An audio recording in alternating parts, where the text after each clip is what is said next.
नमस्कार साथियों, GS research official पर आप सभी का हार्दिक स्वागत है।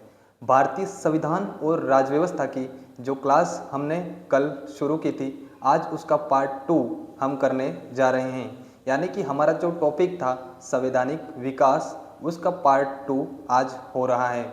साथियों, हमने कल कहाँ तक पढ़ा था, ये एक बार हम देख लेते हैं। हमने कल पढ़ा था साथियों 1773 का जो रेगुलेटिंग एक्ट था, वहाँ से लगाकर हमने कहाँ तक साथियों, हमने 1853 तक का जो अधिनियम था, वहाँ तक की बातें क्या करी थी साथियों, पढ़ ली थी। इस बीच के दौर में क्या हुआ था, आप सभी को पता है, हर 20 साल छोड़ के एक्ट आ रहे थे।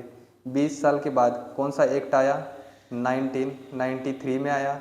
उसके बाद और 20 साल छोड़ के कौन सा आया साथियों, और 20 साल छोड़ के आया, 13 में आया, 33 में आया, 33 में आया, उसके बाद 53 में आया। लेकिन जो 53 वाला जो एक्ट आया था, 1953 वाला एक्ट जो आया था, उसमें साथियों क्या नहीं था इस एक्ट में कि ये कंपनी जो है आगामी 20 वर्ष तक शासन करेगी, यह इस एक्ट में क्या था साथियों, प्रावधान नहीं कर रखा था।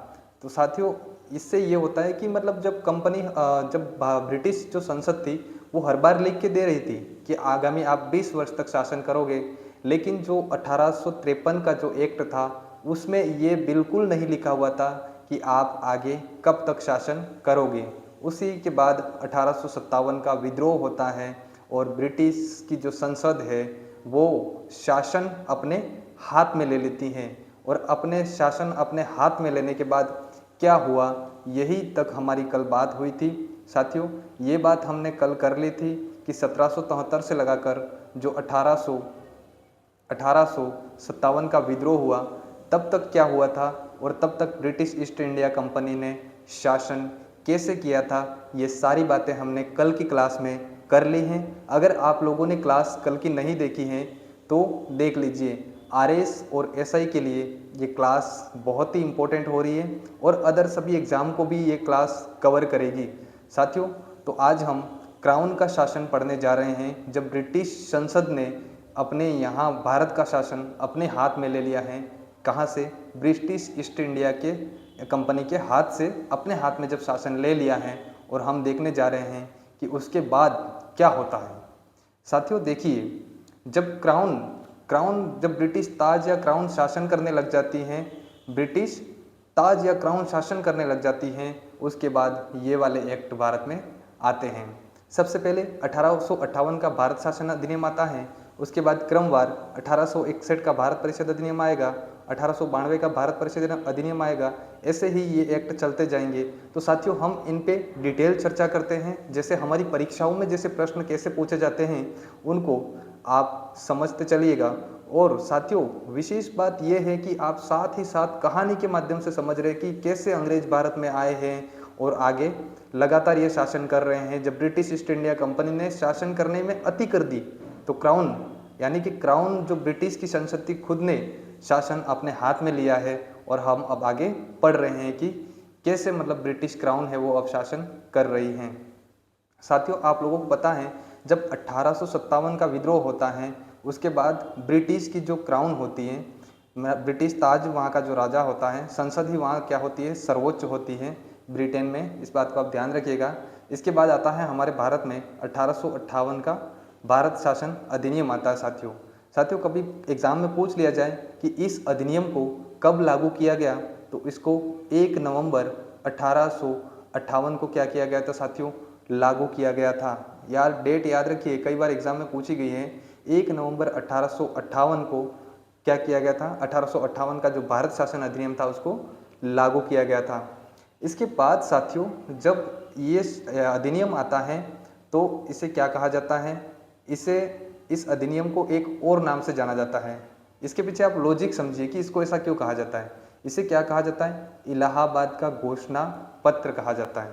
क्या कहा जाता है साथियों, इलाहाबाद का घोषणा पत्र कहा जाता है। यदि आपने कल की क्लास देखी हो तो आपको अच्छे से ध्यान होगा, आपने कल की क्लास देखी हो तो आपको अच्छे से ध्यान होगा कि साथियों, यहाँ का गवर्नर जनरल कौन था, गवर्नर जनरल कौन था, कैनिंग था। तो साथियों आप देख रहे हो कैनिंग जब इंडिया में कैनिंग कैनिंग जब इंडिया में क्या करता है साथियों, कैनिंग जब इंडिया में क्या करता है, घोषणा करता है कि ब्रिटिश ताज ने भारत पर शासन करने के लिए क्या बनाया है, ये अधिनियम बनाया है। ये घोषणा कैनिंग ने कहाँ से की थी? तो साथियों कैनिंग ने ये घोषणा कहाँ से की थी? इलाहाबाद से की थी। कहाँ से की थी? इलाहाबाद से की थी। इसीलिए इस अधिनियम को क्या कहा जाता है? इलाहाबाद का घोषणा पत्र भी कहा जाता है। तो इस लाइन को आप स्टार लगा के ध्यान रखिएगा कि 1858 के भारत शासन अधिनियम को और किस नाम से जाना जाता है? तो साथियों इसे इलाहाबाद का घोषणा पत्र भी कहा जाता है। डेट याद रखिएगा, भारत शासन अधिनियम 1858 कब लागू हुआ था साथियों? 1 नवंबर 1858 को ये लागू हुआ था। आगे जब हम बात करते हैं इस अधिनियम की, तो इस अधिनियम से क्या हुआ था? तो साथियों जो ईआईसी थी, साथियों इस अधिनियम से क्या हुआ था? जो हमारी ईआईसी थी, ईआईसी मतलब ईस्ट इंडिया कंपनी थी, इसका जो शासन था साथियों, इसका जो शासन था उसको क्या कर दिया गया? समाप्त कर दिया गया। ईस्ट इंडिया कंपनी के शासन को क्या कर दिया गया? समाप्त कर दिया। और अब शासन कौन कर रहा है साथियों? तो अब ब्रिटिश क्राउन या ब्रिटिश ताज जिसको हम बोलते हैं, ये क्या कर रहे हैं? भारत का शासन संभाल रहे हैं। सब कुछ वहाँ से साथियों रेगुलेट हो रहा है। अब कहाँ से? ब्रिटेन से। और पहले कहाँ से हो रहा था? पहले इंडिया से, जो इंडिया में जो ईस्ट इंडिया कंपनी थी वहाँ से रेगुलेट हो रहा था। और अब कहाँ से हो रहा है? अब कहाँ से हो रहा है? अब का मतलब 1858 समझिएगा। अब का मतलब आज नहीं समझना है, आज अब का मतलब 1858, क्योंकि अपन इसको एक कहानी की तरह समझेंगे तो आपको सारी चीज़ें क्या रहेगी? दिमाग में रहेगी।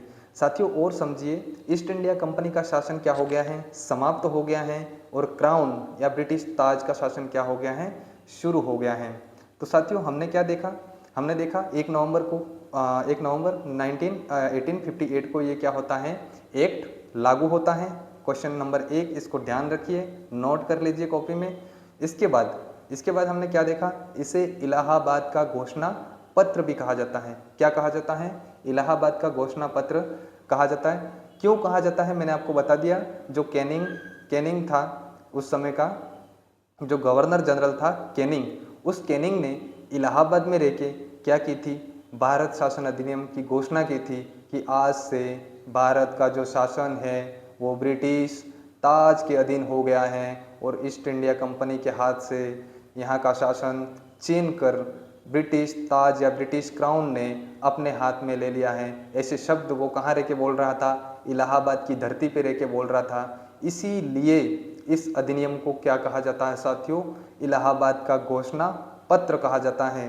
आप इस बात को विशेष ध्यान रखिए कि इस अधिनियम को इलाहाबाद का घोषणा पत्र क्यों कहा जाता है और किस अधिनियम को इलाहाबाद का घोषणा पत्र कहा जाता है। ऐसा परीक्षाओं में प्रश्न पूछा गया है। तो आप विशेष ध्यान रखिए। आरएस और एसआई के विद्यार्थियों के लिए ये क्लास बहुत ही महत्वपूर्ण साबित होगी साथियों। और इससे नीचे वाले एग्जाम के लिए तो महत्वपूर्ण है ही है, उनके लिए तो कोई चीज़ें बाहर जाने वाली है ही नहीं, लेकिन आरएस और एसआई को देख के उनके सिलेबस के आधार पे ये क्लास पूरी डिज़ाइन की गई है। आपको अगर ये मेहनत पसंद आ रही है और आप ऐसी ही क्लासेस चाह रहे हो भविष्य में, तो आप इस चैनल से जुड़ जाएं, इसको सब्सक्राइब कर लें ताकि आपको समय पर क्लासें मिलती रहें। साथियों आगे हम देखते हैं कि इसमें एक काम और किया गया और ये बात आपको इम्पोर्टेंट लिख के नोट कर लेनी है, क्योंकि यह भी प्रश्न पूछा गया है साथियों कि भारत का, हमने जो पहले की क्लास में पढ़ा था कि भारत का जो गवर्नर जनरल था, गवर्नर का नाम बदल के क्या किया था? गवर्नर जनरल किया था। अब गवर्नर जनरल का नाम भारत का गवर्नर जनरल का नाम बदल के क्या किया था? भारत का गवर्नर जनरल किया था। और अब यहाँ पे भारत के गवर्नर जनरल का नाम बदल के क्या किया जा रहा है साथियों? वायसराय किया जा रहा है। और हमारा पहला वायसराय किसको बनाया गया? तो लॉर्ड कैनिंग को। आप लॉर्ड वॉर्ड कुछ याद मत रखिए, सीधा कैनिंग याद रखिए कि पहला वायसराय किसको बनाया गया? तो कैनिंग को बनाया गया था। आपसे एग्जामिनर ये भी पूछ सकता है कि कैनिंग को कौन से अधिनियम के तहत पहली बार वायसराय बनाया गया था? तो आप सीधा बता दीजिए 1858 का भारत शासन अधिनियम। साथियों, इस तरीके से ये सारे पॉइंट आप स्क्रीनशॉट ले सकते हो और अपनी कॉपी में नोट कर सकते हो, क्योंकि आपको क्लासें और मिल जाएगी बहुत, लेकिन कंटेंट ये नहीं मिलेगा। आप मिलान कर लीजिए, मैच कर लीजिए, ये कंटेंट यूट्यूब पर ही पड़ा है और आप देख सकते हो। 1 नवंबर आपको क्लास में याद करना है, 1 नवंबर 1858 याद रखिए। इलाहाबाद का घोषणा पत्र याद रखिए। ब्रिटिश क्राउन ने ईस्ट इंडिया कंपनी से शासन अपने हाथ में ले लिया, इस पॉइंट को नोट कर लीजिए। और भारत के गवर्नर जनरल का पद नाम वायसराय कर दिया, इस पॉइंट को भी याद कर लीजिए। इसके बाद हम देखते हैं कि पहला वायसराय किसको बनाया गया। तो साथियों, पहला वायसराय किसको बनाया गया? कैनिंग। और आपको प्रश्न अगर थोड़ा सा घुमा के ऐसे पूछे, इससे पहले कैनिंग क्या था? इससे पहले कैनिंग क्या था? भारत का गवर्नर जनरल था। तो आपको पूछे कि अंतिम भारत का गवर्नर जनरल कौन था? तो साथियों, इसका भी आंसर हो जाएगा क्या? कैनिंग। कितने लोग समझ पाए इस बात को? कितने लोग समझ पाए कि अगर ऐसे पूछ लिया जाए, मानो अब वायसराय की घोषणा नहीं हुई है, उससे पहले क्या था? उससे पहले भारत का गवर्नर जनरल होता था। तो आदमी काम कौन कर रहा है? कैनिंग काम कर रहा है। तो भारत का अंतिम गवर्नर जनरल कौन होगा? भारत का अंतिम गवर्नर जनरल कैनिंग होगा। और भारत का पहला वायसराय कौन होगा? क्योंकि उसी टाइम पद नाम परिवर्तित कर दिया, लेकिन व्यक्ति तो वही था। तो कौन हो जाएगा? कैनिंग भारत का पहला वायसराय हो जाएगा।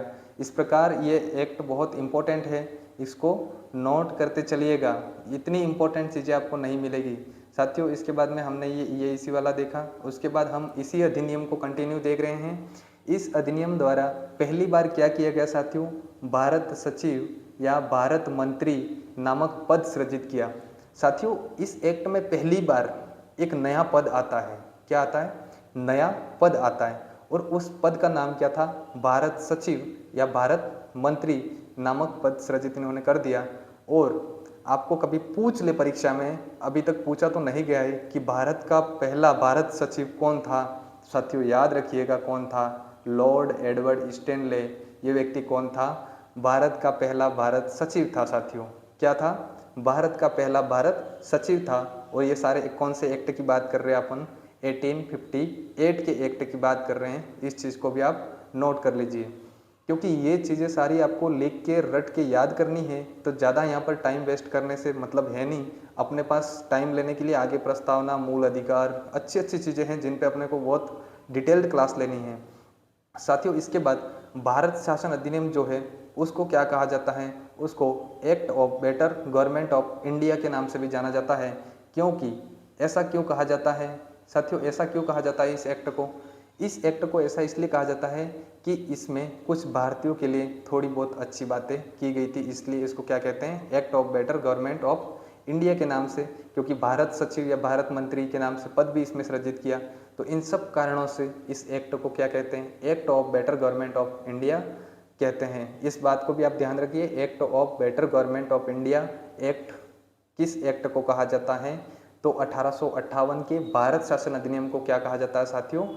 Act of better government of India के नाम से इसको भी जाना जाता है। इस चीज़ को आप ध्यान रखिए। मान लो साथियों, आपको एक प्रश्न पूछ लिया। क्या प्रश्न पूछ लिया? कि आपको ईस्ट इंडिया कंपनी के समाप्त होने के बीज आपको कहाँ दिखाई देते हैं? तो यहाँ पे तो डिस्प्ले पे लिखा हुआ है, आप बता दोगे 1853 के एक्ट में साथियों। लेकिन ऐसा क्यों? क्या देखा आपने? 1853 का एक्ट था, उसमें आपने ऐसा क्या देखा था? अपन ने कल अच्छे से पढ़ा था साथियों। मैं आपको बता दूं कि जो 1858 का जो एक्ट था उसमें कहीं भी ऐसा नहीं लिखा हुआ था कि कंपनी आगे 20 वर्ष तक क्या करेगी साथियों? शासन करेगी। ऐसा कहीं भी उस एक्ट में क्या है? उल्लेख नहीं किया गया था। इस कारण हम कह सकते हैं कि ऐसा उल्लेख उस एक्ट में नहीं था। इस कारण हम ये कह सकते हैं कि हमें ईस्ट इंडिया कंपनी के शासन के समाप्त होने के बीज हमें कौन से एक्ट में दिखाई देते हैं साथियों? तो हमें 1853 के एक्ट में EIC के समाप्त होने के बीज दिखाई देते हैं। इस चीज़ को आप अच्छे से ध्यान रखिएगा। तो आपको 1858 के एक्ट की बातें आप एक बार फिर दिमाग में दौड़ाइए। सबसे पहले 1 नवंबर 1858 को क्या होता है? एक्ट लागू होता है। उसके बाद क्या होता है साथियों? इसके बाद इलाहाबाद का घोषणा पत्र आता है। इलाहाबाद के घोषणा पत्र को कहाँ से पढ़ा गया? इलाहाबाद से पढ़ा गया। कौन व्यक्ति पढ़ रहा था? तो कैनिंग पढ़ रहा था। इस बात को आप अच्छे से नोट कर लीजिए। कौन पढ़ रहा था? कैनिंग पढ़ रहा था। इसके बाद क्या होता है साथियों। उसके बाद यहाँ पर भारत सचिव या भारत मंत्री नामक पद सृजित किया जाता है और भारत का जो गवर्नर जनरल था उसका नाम परिवर्तित करके वायसराय कर दिया। और पहला वायसराय कौन था साथियों, कैनिंग। पहला वायसराय कौन था, कैनिंग। और पहला भारत सचिव कौन था, लॉर्ड एडवर्ड स्टेनले पहला भारत सचिव था। Act of better government of India किस एक्ट को कहा जाता है, 1858 के एक्ट को कहा जाता है। और ईस्ट इंडिया कंपनी के समाप्त होने के बीच हमें 1853 के एक्ट में दिखाई देते हैं। इतनी बातें अब तक हमने क्या करी हैं, पढ़ ली हैं। आप सीधा याद रखिए 1 नवंबर 1858 इलाहाबाद का घोषणा पत्र। भारत का गवर्नर जनरल जो था उसका नाम वायसराय, पहला वायसराय कैनिंग। और भारत सचिव या भारत मंत्री का पद और लॉर्ड एडवर्ड स्टैनले जो पहला भारत सचिव। और उसके बाद act of better government of India act किसको कहा जाता है, 1858 के एक्ट को। और बीज हमें कहाँ दिखाई देते हैं, 1853 के एक्ट में। आपको इसी प्रकार पढ़ना होगा, आपको बहुत मेहनत करनी होगी। आप जब मेहनत करोगे तो मंजिल झुकेगी और उसको झुकना पड़ेगा और उसको 100% झुकना पड़ेगा और ऐसा दिन आएगा साथियों। तो आप ऐसे ही मेहनत करें, आप कंटेंट को पहचानें, आपको क्या पढ़ना है उसको पहचानें और आप कितना सही पढ़ रहे हैं उसको पहचानें। और आप क्या एग्ज़ाम के ओरिएंटेड सीधी बातें पढ़ रहे हैं तो आप सही जगह पे हैं। तो साथियों आपको क्लास अच्छी लग रही हो तो सब्सक्राइब कर लीजिए साथ में, और अपन करते हैं अपना काम, क्योंकि सब्सक्राइब वाला काम तो आप संभाल ही लोगे। अपन अपना काम करते हैं, बढ़ते हैं नेक्स्ट, देखते हैं आगे आगे हमारा कौन सा एक्ट है साथियों। उसके बाद 1861 में क्या आता है, भारत परिषद अधिनियम आता है। क्या आता है, भारत परिषद अधिनियम। ये बहुत ज़्यादा इम्पोर्टेंट तो नहीं है, लेकिन इसमें एक दो फैक्ट ऐसे हैं जो पैसे पहले पूछे गए हैं साथियों। इसके अंतर्गत सर्वप्रथम भारतीयों को शासन व्यवस्था में क्या किया गया था, भागीदार बनाया गया था। अगर कभी आपको ऐसा फैक्ट आरएएस या एसआई में ऐसा फैक्ट बना के देता है एग्जामिनर कि सर्वप्रथम 1861 के भारत परिषद अधिनियम में भारतीयों को शासन व्यवस्था में अंग्रेजों ने क्या किया था, हमें भागीदार बनाने का प्रयत्न किया था, तो साथियों ये बात बिल्कुल सही है। इस फैक्ट को बिल्कुल सही मानिएगा। नेक्स्ट बात करते हैं कि वायसराय लॉर्ड कैनिंग, इतना बड़ा नाम बोलो उससे अच्छा बोल दो कि कैनिंग, क्योंकि वायसराय है वो तो हमने पहले ही देख लिया है। तो इसने क्या किया था साथियों, विभागीय प्रणाली की शुरुआत की थी। साथियों ये विभागीय प्रणाली की शुरुआत कैसे कर पाया, मैं आपको थोड़ा सा समझा देता हूँ कि जो वायसराय जो था, जो वायसराय था साथियों, जो वायसराय था, वायसराय आप थोड़ा देखने का देख लीजिएगा। जो वायसराय था उनको क्या है, विधायी शक्तियाँ दे दी गई थी। कौन सी शक्तियाँ दी थी साथियों, विधायी शक्तियाँ। जब इनको विधायी शक्तियाँ दे दी तो ये कानून वगैरह बना सकते थे। कानून वगैरह बनाएंगे तो ये क्या करेंगे कि अपनी मर्जी के अनुसार क्या करेंगे, विभाग बना सकेंगे। जैसे यहाँ पर मान लो खनिज विभाग बना दिया, पर्यावरण विभाग बना दिया, जल संसाधन विभाग बना दिया, कुछ भी विभाग मतलब XYZ विभाग बना सकते हैं। तो ये काम किसने किया, क्योंकि उस टाइम वायसराय कौन था साथियों, कौन था, कैनिंग। कौन था साथियों, उस टाइम वायसराय था हमारा कैनिंग। और हमारे कैनिंग महोदय ने क्या काम किया कि विभागीय प्रणाली की क्या की साथियों, शुरुआत की। क्या की, विभागीय प्रणाली की शुरुआत की। तो इस बात को आप याद रखिए कि इनको विधायी शक्तियाँ दे दी थी। विधायी शक्तियाँ जब इनके पास थी ये कानून बना सकते थे, तो इन्होंने क्या बनाया, विभाग बनाने शुरू किए। और विभाग इन्होंने पहली बार बनाए तो हम क्या मानते हैं कि विभागीय प्रणाली की शुरुआत हुई थी।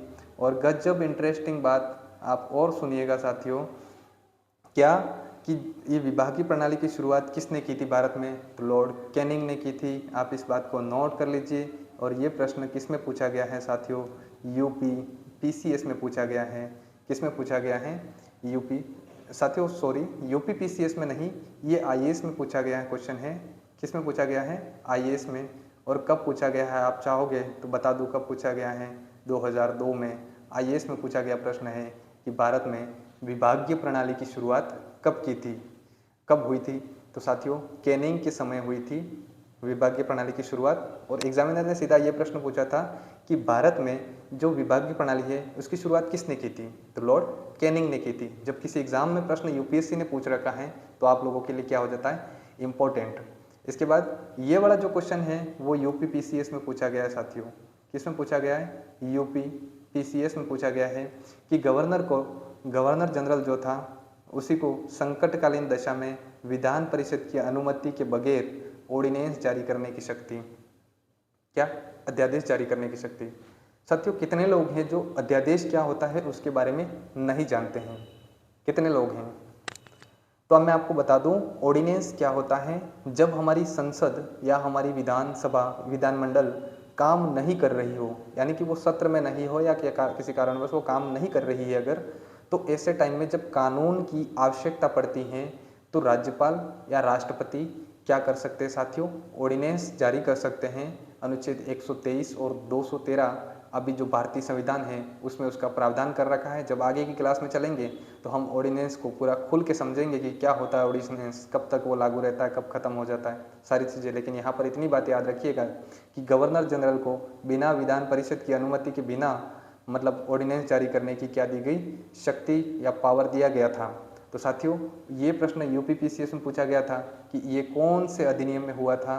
तो भारत परिषद अधिनियम 1861 रट के याद कर लीजिएगा। ये दोनों क्वेश्चन उच्च स्तरीय एग्जाम में पूछे गए हैं। एक उत्तर प्रदेश पीसीएस में पूछा गया है और एक आईएएस 2002 में पूछा गया है। इसलिए ये दोनों प्रश्न क्या हो जाते हैं साथियों? इंपॉर्टेंट हो जाते हैं। बाकी हमको भागीदार बना दिया शासन में, ये बात अपन ने करी। विभागीय प्रणाली की शुरुआत कैनिंग ने करी, ये बात हमने करी। और बिना विधान परिषद की अनुमति के बिना ऑर्डिनेंस जारी कर सकता है कौन? Governor general. ये बात इस एक्ट में कही गई थी। 3 बातें लिखी हुई है, आप नोट कर लीजिए अच्छे से। मैं आपको दोबारा रटवा रहा हूँ कि शासन व्यवस्था में भागीदार बनाया, विभागीय प्रणाली की शुरुआत 1861 के परिषद अधिनियम से हुई थी और संकटकालीन दशा में बिना विधान परिषद की अनुमति के बगैर ऑर्डिनेंस क्या किया जा सकता साथियों? जारी किया जा सकता है। ये चीज़ें 1861 के भारत परिषद अधिनियम में हुई थी। देखते हैं हम नेक्स्ट हमारा क्या है साथियों? नेक्स्ट हमारा है, अब 1861 का जब भारत परिषद अधिनियम हो जाता है उसके बाद हम ये देखते हैं कि क्या घटनाएं घटी। साथियों, कुछ घटनाएं घटती हैं। आपको पता है, सबसे पहले 1858 की बात करते हैं। हम इन चीज़ों को यहाँ डिटेल में नहीं पढ़ेंगे, हम हिस्ट्री में पढ़ेंगे डिटेल में। 1858 में क्या होता है साथियों? कांग्रेस की स्थापना हो जाती है। कांग्रेस की स्थापना कब होती है? ये प्रश्न पूछ रखा है ना? कब होती है? 1858 में कांग्रेस की स्थापना हो जाती है। जो आज 1858 में कांग्रेस की स्थापना हो जाती है। कुछ बात और थी पर वो इस प्लेटफॉर्म पर शायद सही नहीं रहेगी। 1858 में कांग्रेस की स्थापना हो जाती है साथियों। उसके बाद क्या होता है? 1858 से जब हम 1905 में आते हैं तो बंगाल का क्या होता है साथियों? विभाजन हो जाता है, जिसे भंग के नाम से भी जाना जाता है। किस नाम से? भंग के नाम से भी जाना जाता है इसको। भंग के नाम से भी जाना जाता है। आप थोड़ा मेरी आवाज़ सुन के लिख लीजिएगा। भंग 1905 के अधिनियम को 1905 में जो बंगाल विभाजन होता है उसे भंग के नाम से भी जाना जाता है साथियों। इसके बाद 1906 में क्या होता है? मुस्लिम लीग की स्थापना होती है। आप क्रम देखिए, अपन 1773 से चलना शुरू किए थे और अपन कहाँ तक आ गए? 1885 तक। उसके बाद क्या होता है साथियों? बंगाल विभाजन होता है 1905 में। उसके बाद 1906 में क्या होता है? मुस्लिम लीग की स्थापना होती है। उसके बाद साथियों 1907 में क्या होता है? जो हमारी 1885 में जो कांग्रेस जो बनी थी उस कांग्रेस का क्या हो जाता है? विभाजन हो जाता है, यानी कि कांग्रेस 2 भागों में टूट जाती है। और 2 भाग कौन कौन से थे अगर आप जानना चाह रहे हो तो मैं आपको बता दूं।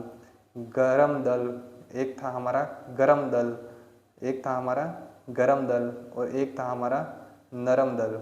ये 2 भागों में टूट जाती है। अब पूछोगे सर गरम दल क्या होता है?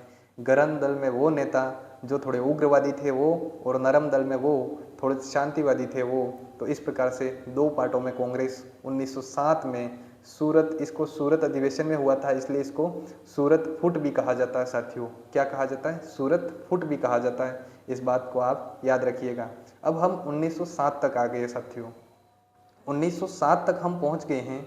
हम कहाँ से चले थे? 1773 के रेगुलेटिंग एक्ट से। अगर उससे पहले बात करो तो हम जब अंग्रेज आए 1600 ईस्वी तब से चले हैं और 1907 तक पहुँच गए हैं। अब आगे देखते हैं। आगे हम देख रहे हैं कि हम आगे कौन सा अधिनियम पढ़ रहे हैं। 1907 के बाद कौन सा अधिनियम आता है साथियों? भारत परिषद अधिनियम। और लगा लीजिए इसको 5 स्टार लगा लीजिए।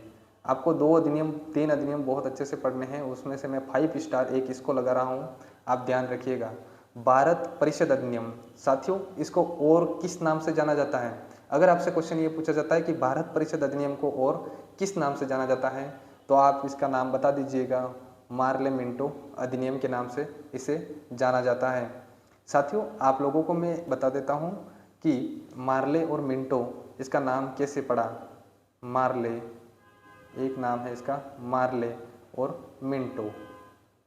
मार्ले और मिंटो, ये चीज़ें साथियों आपको मैं बता दूं कि मार्ले और मिंटो इस एक्ट का नाम कैसे पड़ा, क्योंकि दो ही चीज़ें चेंज की है, बाकी अधिनियम पहले भी है, बाकी 1909 पहले भी था। और मार्ले मिंटो शब्द क्यों जोड़ा? साथियों, मार्ले क्या है, आपको अभी मैंने 1861 वाला में भारत सचिव का जो पद का विकास हुआ था वो मैंने आपको बताया था। तो ये जो मार्ले था वो तो क्या है, ये भारत सचिव है साथियों। ये कौन है? भारत सचिव हैं साथियों, ये भारत सचिव हैं। और मिंटो कौन है? ये वायसराय हैं। कौन है? वायसराय हैं। तो इन दोनों के नाम से क्या बनाया था साथियों? ये एक्ट बनाया था, इसलिए इस एक्ट का नाम क्या रहा? Morley Minto act. तो आप याद रखिएगा, आपको पूछा जा सकता है कि 1909 के भारत शासन अधिनियम के समय वायसराय कौन था, तो आप बता दीजिएगा मिंटो। और भारत सचिव कौन था? तो मार्ले। इस चीज़ को आप याद रखिए, क्योंकि एग्जामिनर कभी कभी अपन क्या डीप चले जाते हैं और एग्जामिनर ऊपर से ही टपका देता है प्रश्न पेपर में और अपन गलत करके आ जाते हैं। तो मार्ले, इसी चीज़ों की आपको व्याख्या बहुत ज़रूरी है और ऐसी चीज़ें कोई नहीं पढ़ाएगा आपको, सीधा मार्ले मिंटो करके चले जाएंगे। तो आपको 3-4 प्रश्न याद हो गए ना यहाँ से, जैसे कि मार्ले मिंटो अधिनियम। तो मार्ले मिंटो अधिनियम याद करते हैं, मिंटो कौन था? वायसराय था। मार्ले कौन था? भारत सचिव था। कब का अधिनियम था? 1909 का था। ये चीज़ें आपको क्लियर करते हुए चलना है साथियों। इसके बाद इम्पोर्टेंट चीज़ ये है कि मार्ले तो यहाँ का भारत सचिव था और मिंटो भारत क्या था? वायसराय भारत का था। इस चीज़ को आप ध्यान रखिए। कब आया था मार्ले मिंटो अधिनियम? 1909 में। ये सारी चीज़ें अलग अलग तरीक़ों से एग्जाम में पूछी गई हैं साथियों। एक बात मैं बता दूं कि ये फरवरी 1909 में यहाँ पर आया था। ये अधिनियम कब आया था? फरवरी 1909 में। और अगर आपसे पूछा जाता है कि किस समिति की रिपोर्ट के आधार पर इसे लाया गया था, तो सर अरुणडेल समिति की रिपोर्ट पर इसे क्या किया गया था? लाया गया था। क्या लाया गया था? मार्ले मिंटो अधिनियम 1909 साथियों। इसके बाद हम देखते हैं कि इस अधिनियम में भारत में पहली बार मुसलमानों के लिए सांप्रदायिक निर्वाचन प्रणाली क्या की गई? प्रारंभ की गई। साथियों, क्या की गई? प्रारंभ की गई। कब? 1909 के भारत शासन अधिनियम, जिसे हम क्या कहते हैं? मार्ले मिंटो अधिनियम भी कहते हैं। तो ये क्वेश्चन परीक्षा में पूछा गया है, इस 3 स्टार क्वेश्चन है, पहले पूछा गया है और दोबारा भी आएगा कि मुसलमानों के लिए सांप्रदायिक निर्वाचन प्रणाली की शुरुआत कौन से अधिनियम में होती है साथियों? तो भारत परिषद अधिनियम 1909 में मुसलमानों के लिए अलग से सांप्रदायिक निर्वाचन प्रणाली की शुरुआत होती है। इस बात को आप 3 स्टार लगा के नोट कर लीजिए साथियों। भारत में सांप्रदायिकता का जनक क्या किसे कहा जाता है? ये प्रश्न भी पूछा हुआ है। तो जब आप दिमाग लगाइए, अब आप सोचिए, मार्ले मिंटो अधिनियम आपको नाम याद है, आपको ये पता है कि मुसलमानों के लिए अलग से सांप्रदायिक प्रणाली की व्यवस्था की कब से की गई? 1909 के अधिनियम से। तो फिर इसका जनक किसको मानेंगे? अरे यहाँ का जो वायसराय है उसी को तो मानेंगे। तो मिंटो को ही मानेंगे, क्योंकि इसकी भारत में पहली बार वैधानिक शुरुआत हुई थी। तो जो मिंटो है उसे सांप्रदायिक जो प्रणाली थी मुसलमानों के लिए अलग से, उसका क्या माना जाता है? जनक। और भारत में सांप्रदायिकता का जनक किसको कहा जाता है? मिंटो को कहा जाता है। इस चीज़ को आप नोट कर लीजिएगा। भारत में सांप्रदायिकता का जनक किसको कहा जाता है साथियों? मिंटो को कहा जाता है। इसके बाद हम नेक्स्ट देखते हैं। इस चीज़ का आप स्क्रीनशॉट लेना चाहो तो ले सकते हो, क्योंकि आपकी स्क्रीनशॉट आप पीडीएफ बना के रख लीजिएगा, या फिर मैं पीडीएफ अपने स्तर पर आप लोगों तक पहुंचा दूंगा। साथियों, भारत में सांप्रदायिकता का जनक किसको कहा जाता है? मिंटो को कहा जाता है। इस चीज़ को आप नोट कर लीजिए। अब हम आगे बढ़ रहे हैं और इसी अधिनियम के बारे में देखते हैं कि साथियों एक व्यक्ति हैं के.एम. मुंशी।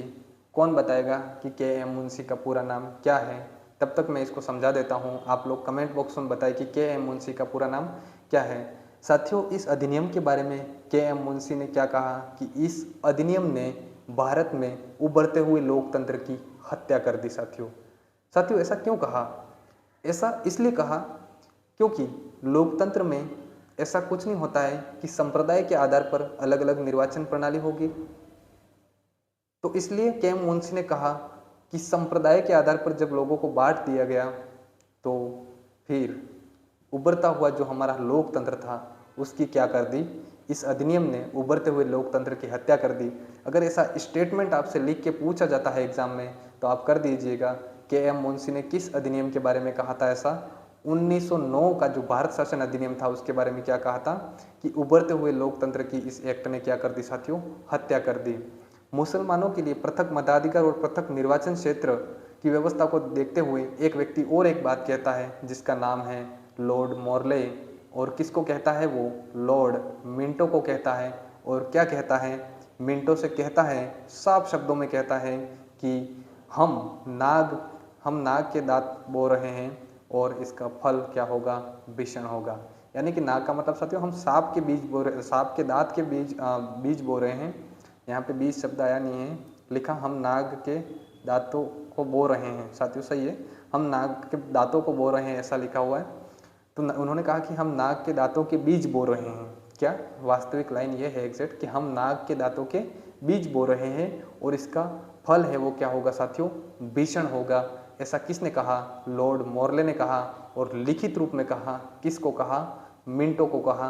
और मिंटो कौन था, 1909 के भारत शासन अधिनियम के समय वायसराय था। और इसी के समय भारत में सांप्रदायिक प्रणाली का क्या हुआ था, सांप्रदायिक प्रणाली की व्यवस्था क्या हुई थी, शुरू हुई थी। इसलिए इसको सांप्रदायिकता का भारत में जनक कहा जाता है। किसको, मिंटो को। नोट कर लीजिएगा, ये बातें आपको नहीं मिलेगी ढूंढने पर भी। साथियों आगे बढ़ते हैं हम, ये एक्ट आपके लिए इम्पोर्टेंट है, इस बात को आप मानिएगा। इसके बाद 1909 का एक्ट आ जाता है। उसके बाद क्या होता है साथियों, कुछ घटनाएं इतिहास की हैं क्योंकि वो इससे रिलेटेड ही है। साथियों 1914 से 18 तक क्या होता है, प्रथम विश्व युद्ध होता है। क्या होता है साथियों, प्रथम विश्व युद्ध होता है। इसके बाद 1915 से 16 के बीच होम रूल लीग आंदोलन, आपको पता है एनी बेसेंट का नाम आप सब जानते होंगे क्योंकि आपने बहुत अच्छी तैयारी की तो एनी बेसेंट का नाम आपको पता ही होगा। प्रथम विश्व युद्ध 14 से 18 तक होता है। इसके बाद 15 से 16 में होम रूल लीग आंदोलन होता है। और 1916 में क्या होता है, लखनऊ अधिवेशन। क्या होता है साथियों, लखनऊ अधिवेशन होता है। और इसके बाद एक्ट आता है हमारा 1919 में आया था, 1909 में आया था। उसके बाद कब आ रहा है साथियों, 1919 में आ रहा है। हम देखते हैं आगे कि 1919 के एक्ट में साथियों मैं आप लोगों को बता दूं, आप अगर नोट, क्योंकि मैं समय आपका बचत करना चाह रहा हूं, तो आप लोग अगर नोट नहीं कर पा रहे हो तो आप स्क्रीनशॉट ले लो और इन चीज़ों को आप बाद में नोट कर लीजिएगा। आगे बढ़ते हैं। इसके बाद क्योंकि अपन धीरे धीरे चलेंगे तो क्लास बहुत लंबी होती जाएगी, तो 2-2 घंटे की 3-3 घंटे की क्लास में समझो। इससे बाद इसके अच्छा है कि आप कंटेंट देखो और समझ लो इसको, ताकि एक कम समय में आप अच्छे से इसको पूरा कर पाओ। साथियों हम चलते हैं 1916 तक आ गए हैं। कहाँ से निकले हम, 1600 से 1773 का रेगुलेटिंग एक्ट। और उसके बाद हम कहाँ तक पहुँच गए, यहाँ तक हम आ गए हैं 1916 तक। अब चलते हैं हम 1919 के अधिनियम पर। साथियों अब आप लोग समझ जाओगे सीधा कि 1919 का जो भारत शासन अधिनियम था उसको और किस नाम से जाना जाता है, तो उसे मॉन्टेग्यू चेम्सफोर्ड अधिनियम के नाम से जाना जाता है। साथियों इसे क्यों कहा जाता है मॉन्टेग्यू चेम्सफोर्ड अधिनियम, आप अच्छे से बता दोगे। चेम्सफोर्ड तो कौन था साथियों, तो आप लोग बता दीजिएगा कौन था, वायस राय था। कौन था, वायस राय था। और ये मॉन्टेग्यू कौन था, तो मॉन्टेग्यू कौन था साथियों, मॉन्टेग्यू कौन था, भारत सचिव था। कौन था, भारत सचिव था। आप मेरी आवाज़ सुन रहे हैं तो लिख लीजिए, लिखने में थोड़ी सी प्रॉब्लम है। चेम्सफोर्ड कौन था, वायसराय था। और मॉन्टेग्यू कौन था साथियों, मॉन्टेग्यू कौन था, सचिव था, भारत सचिव था। इस बात को आप समझ रहे होंगे। इस अधिनियम में साथियों क्या था, जैसे हमारे भारतीय संविधान की एक प्रस्तावना है, ठीक उसी प्रकार इस अधिनियम में क्या था, एक प्रस्तावना थी। क्या थी, एक प्रस्तावना थी। और भारतीयों को इतनी खुशी हुई कि इसमें पहली बार क्या लिखा हुआ था, उत्तरदायी शासन शब्द, क्योंकि अंग्रेजों के शासन में ऐसे शब्द भारतीयों को कहीं देखने पर भी नहीं मिलते थे साथियों। तो पहली बार उत्तरदायी शासन शब्द उस प्रस्तावना में क्या हुआ, लिखा हुआ था। तो इसको देख के भारतीयों को बहुत खुशी हुई तो आपको पूछे कि पहली बार उत्तरदायी शासन शब्द का उल्लेख हमें कौन से अधिनियम में मिलता है, तो साथियों याद रखिएगा पहली बार जो हमें जो उत्तरदायी शासन शब्द का उल्लेख है वो 1919 के भारत शासन अधिनियम की एक प्रस्तावना थी, उसमें देखने को मिलता है। साथियों इसके बाद अगर हम बात करें तो इस एक्ट में पहली बार द्विसदनात्मक व्यवस्थापिका की बात की गई। द्विसदनात्मक व्यवस्थापिका की स्थापना की बात किस एक्ट में की गई, तो आप याद रखिएगा 1919 का जो भारत शासन अधिनियम है, जिसे हम मॉन्टेग्यू चेम्सफोर्ड एक्ट के नाम से भी जानते हैं, इसमें पहली बार द्विसदनात्मक व्यवस्थापिका की क्या की गई साथियों, स्थापना की गई। दो सदन कैसे कैसे अपन देख लेते हैं। जैसे आज हमारे क्या होता है, आज देख लेते हैं हम, हमारी एक लोकसभा होती है और एक राज्यसभा होती है ना, ये हमारे जो सदन होते हैं। लेकिन उस टाइम क्या था, उस टाइम जो दो सदन थे वो कौन से थे, तो उस टाइम एक तो क्या थी, विधानसभा। कौन सी थी, विधानसभा, और दूसरी कौन सी थी, राज्यसभा। दूसरी कौन सी थी, राज्यसभा। साथियों आप बता दो, अब आप लोग थोड़ा सा ये सोच रहे होंगे कि सर भूल गए होंगे तो लिख दिया होगा, बिल्कुल नहीं साथियों। आज हम जिसे लोकसभा बोलते हैं वो उस एक्ट में वो क्या बोल रहे थे उसको, विधानसभा। तो उनके दो सदन कौन से थे उस टाइम, तो विधानसभा और राज्यसभा। और इसी विधानसभा को आज हम क्या बोलते हैं साथियों, लोकसभा बोलते हैं। इस बात को आप ध्यान रखिएगा। इसके बाद हम देख रहे हैं कि पहली बार द्विसदनात्मक व्यवस्थापिका की स्थापना की गई, जिसमें एक थी विधानसभा और एक थी राज्यसभा। साथियों पहली बार इसमें क्या किया गया, महिलाओं को मत देने का अधिकार कौन से एक्ट में दिया गया, भारत शासन अधिनियम 1919 में महिलाओं को पहली बार वोट देने का अधिकार दिया गया था। इस बात को भी आप नोट कर लीजिएगा। साथियों केंद्र और राज्यों के बीच विषयों का क्या किया गया साथियों, बंटवारा, वो भी कौन से एक्ट में किया गया, 1919 का जो मॉन्टेग्यू चेम्सफोर्ड अधिनियम है उसमें पहली बार केंद्र और राज्य के बीच बंटवारा किया गया। इन चीज़ों को हम अभी पढ़ेंगे, हमारी संघ सूची, राज्य सूची, समवर्ती सूची क्या होती है, कहाँ से ली है हमने, सारी चीज़ें हम देखेंगे आगे, बहुत डेप्थ में देखेंगे। लेकिन यहाँ पर इन चीज़ों को इतना ही पढ़ेंगे साथियों। पहली बार महिलाओं को मत देने का अधिकार 1919 का जो मॉन्टेग्यू चेम्सफोर्ड एक्ट है उसमें मिला। द्विसदनात्मक व्यवस्थापिका आपसे पूछी जाए तो 1919 का जो भारत शासन अधिनियम है उससे, और उत्तरदायी शासन शब्द लिखा था कौन से अधिनियम की प्रस्तावना में साथियों, भारत शासन अधिनियम 1919 की प्रस्तावना में। उसके बाद हम बढ़ते हैं आगे, देखते हैं हमारा नेक्स्ट क्या है साथियों। नेक्स्ट है हमारा पहली बार महिलाओं को मत, और इसमें प्रांतों में साथियों यहाँ पर थोड़ा सा डिस्टर्ब हो रहा है, थोड़ा सा देख रहे हैं हम। इसमें पहली बार क्या किया गया था, प्रांतों में दोहरे शासन की स्थापना। प्रांतों में पहली बार क्या की गई थी साथियों, प्रांतों में पहली बार दोहरे शासन की स्थापना की गई थी। साथियों आपसे पूछा जाता है कि यहाँ पर आप प्रांत शब्द बिल्कुल ध्यान रखिएगा, क्योंकि प्रांतों में दोहरे शासन की स्थापना कब हुई थी, तो प्रांतों में कब हुई थी, 1919 का जो भारत शासन अधिनियम है उससे प्रांतों में हुई थी। हम आगे पढ़ेंगे केंद्र में जब दोहरा शासन की बात होती है तो वहाँ पर अधिनियम बदल जाएगा, उस चीज़ को मैं आगे बताऊंगा। लेकिन आप यहाँ पर नोट कर लीजिए कि प्रांतों में दोहरे शासन की, जो यहाँ पर ये टाइपिंग मिस्टेक है इसको मैं हटा देता हूँ यहाँ से, ठीक है। अब इस पॉइंट को नोट कर लीजिए कि प्रांतों में दोहरे शासन की स्थापना साथियों कब होती है, तो 1919 का भारत शासन अधिनियम आप याद रखिएगा। साथियों इस एक्ट द्वारा पहली बार लोक सेवा आयोग यानी कि पब्लिक सर्विस जो हमारा कमीशन है, जो हमारा पीसीएस जो है उसकी बात की गई साथियों। पीसीएस जो होता है उसकी बात पहली बार कब की गई, तो पहली बार 1919 के अधिनियम में लोक सेवा आयोग की बात की गई। थोड़ा सा लिखने पर आप, इसीलिए मैंने टाइप कर दिया है ताकि लिखने में एक तो समय वेस्ट ना हो, आप लोगों को मैं लिखी हुई चीज़ें बहुत जल्दी से समझा दूं, समझाने के बाद में आप इसका स्क्रीनशॉट ले लो ताकि समय की क्या हो जाए, बचत हो जाए। साथियों इस एक्ट द्वारा पहली बार लोक सेवा आयोग की स्थापना का प्रावधान इस एक्ट में पहली बार किया गया था, इस बात को आप नोट कर लीजिए। सांप्रदायिक निर्वाचन प्रणाली का विस्तार किया गया साथियों। देखो यहाँ पर बहुत समझने वाली बात है, सांप्रदायिकता की शुरुआत कब हुई और इसका जनक किसको माना जाता है? तो 1909 का जो मिंटो था उसको तो जनक माना जाता है। और सांप्रदायिक जो प्रणाली सांप्रदायिक जो व्यवस्था थी उसकी शुरुआत भी मिंटो वाले एक्ट में हुई थी, 1909 के एक्ट में।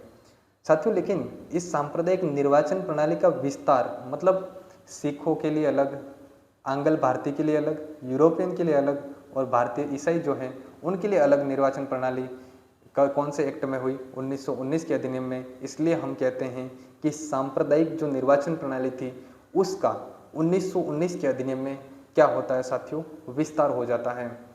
आगे देखते हैं नेक्स्ट है देशी रियासतों की समस्या पर विचार करने हेतु नरेंद्र मंडल की क्या की गई थी साथियों? स्थापना की गई थी। इस बात को भी आप ध्यान रखिएगा। अगर इस पेज से मुझे पूछा जाए कि 5 स्टार क्वेश्चन क्या है तो आप नोट लगा लीजिए। प्रांतों में दोहरे शासन की स्थापना कौन से अधिनियम से? 1919 के अधिनियम से। इसके बाद आप ये विस्तार वाली तो ठीक बात है, ये नरेंद्र मंडल वाली बात आप नोट कर लीजिए ताकि आप अच्छे से एग्ज़ाम के प्रश्नों को आसानी से पकड़ लोगे, क्योंकि आपके पास जितना अच्छा कंटेंट होगा आप उतनी अच्छी चीज़ें पकड़ पाओगे। साथियों, देखते हैं नेक्स्ट हमारा क्या है। इसके बाद आप लोग समझिए कि इस अधिनियम में क्या लिखा कि इस अधिनियम की 10 वर्ष बाद क्या की जाएगी साथियों? समीक्षा की जाएगी। 10 वर्ष बाद क्या की जाएगी? समीक्षा की जाएगी। तो हमारा कब आया था ये अधिनियम? 1919 में। 1919 के बाद 10 वर्ष कब होते हैं साथियों? 1919 के बाद 1929 में 10 वर्ष होते हैं। यानी कि इस अधिनियम की जो समीक्षा है वो कब होनी चाहिए थी? 1929 में होनी चाहिए थी। लेकिन साथियों, आप लोगों को मैं बता दूं कि साइमन कमीशन का गठन होता है। और साइमन कमीशन का गठन कब होता है साथियों? 1927 में साइमन कमीशन गठित कर दिया जाता है। और 1928 में साइमन कमीशन साथियों क्या होता है? भारत आ जाता है। और साइमन कमीशन भारत क्यों आया था? तो मैं आपको बता दूं कि 1919 का जो भारत शासन अधिनियम था, जिसे हम मॉन्टेग्यू चेम्सफोर्ड अधिनियम कहते हैं, उसकी समीक्षा करने के लिए वो भारत आया था साथियों। लेकिन एक चीज़ बता दूं, उसका विरोध किया गया क्योंकि उसमें सारे गोरे लोग, सारे अंग्रेज लोग शामिल थे साइमन कमीशन में, इसलिए उसे वाइट कमीशन भी कहा गया। तो हम आने वाली हमारी नेक्स्ट क्लास में देखेंगे कि साइमन कमीशन कब आया और साइमन कमीशन ने किस प्रकार से क्या किया और इसका विरोध किस प्रकार से हुआ। उन सारी चीज़ों की व्याख्याएं हम हमारी नेक्स्ट क्लास में करेंगे। आपको क्लास अच्छी लगी हो तो अपने दोस्तों को शेयर कीजिए और क्लास को सब्सक्राइब कीजिए ताकि अगला नोटिफिकेशन आपको जल्दी मिल जाए। बेल आइकन प्रेस कर लीजिए ताकि क्लास आपके फ़ोन में पहुंच जाए साथियों, आप अपना फीडबैक ज़रूर बताएं कमेंट बॉक्स में कि क्लास आपको कैसी लगी और आपके एग्ज़ाम के लिए कितनी कारगर होगी। हम इस टॉपिक को पूरा करने के बाद में जब हम MCQ करेंगे तो हम तमाम परीक्षाओं में पूछे गए सभी MCQ को शामिल करेंगे और ये एनालिसिस करेंगे कि इस क्लास से बाहर कुछ नहीं। तो इसी के साथ आज हम अपनी क्लास को समाप्त करते हैं। धन्यवाद। जय हिंद।